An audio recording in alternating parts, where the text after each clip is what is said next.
Akhir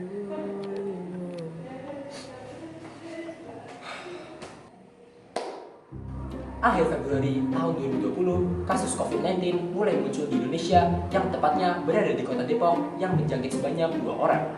Lalu dilanjut pada tahun 15 Maret 2020, Gubernur Jawa Tengah Ganjar Pranowo memberi perintah kepada seluruh sekolah di Jawa Tengah untuk memberlakukan sekolah dalam sistem daring karena pandemi COVID-19 mulai berkembang di Indonesia.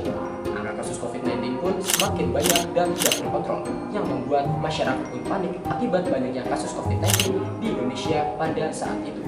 Dan saat-saat itu, sosial media sebagai media penginformasian sangat diperlukan untuk memberi masyarakat update dalam pemberitaan tentang kondisi yang terjadi saat itu. Tapi bentar, tunggu dulu. Panjang Januari 2020 sampai Agustus 2021, Kementerian Kominfo menemukan sebaran isu hoax di medsos mencapai 4.355. Lalu coba kita kembali ke beberapa detik yang lalu.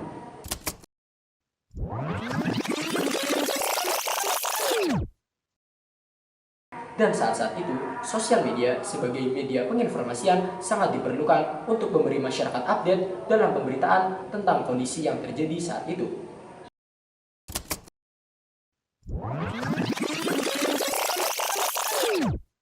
Gimana? Ada kesimpulan sementara? Enggak. Jadi, apa pertanyaan bermunculan setelah pertanyaan tadi? Ya, benar sekali.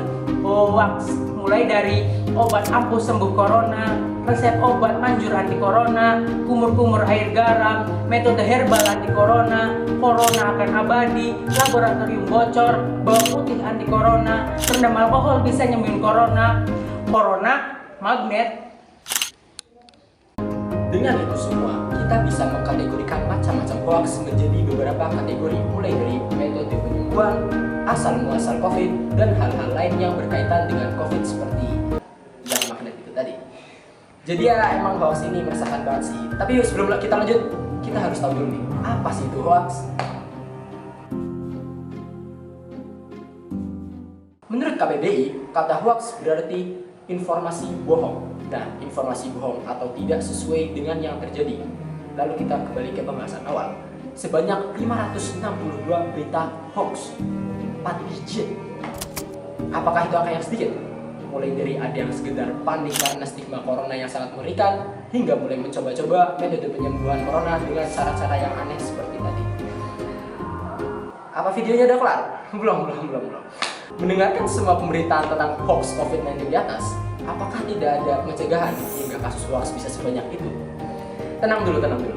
Hingga tanggal 2 Mei 2022, pihak Kominfo telah melakukan upaya pemblokiran terhadap berita hoax yang beredar di media massa.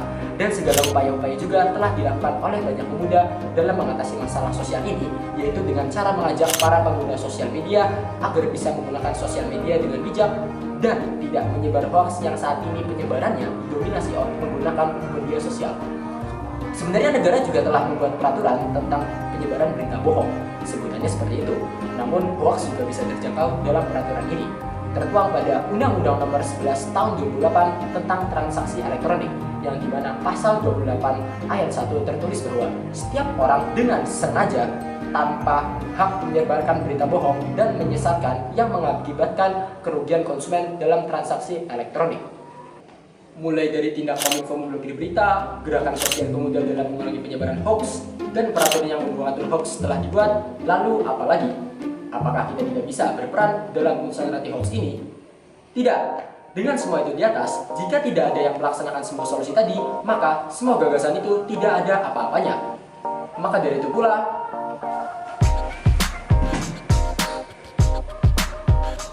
Ayo kita berantas hoax COVID-19 dengan upaya-upaya yang telah ditawarkan tadi. itu saja dari kami. Like video juga suka, komen juga ada koreksi, dan sampai jumpa.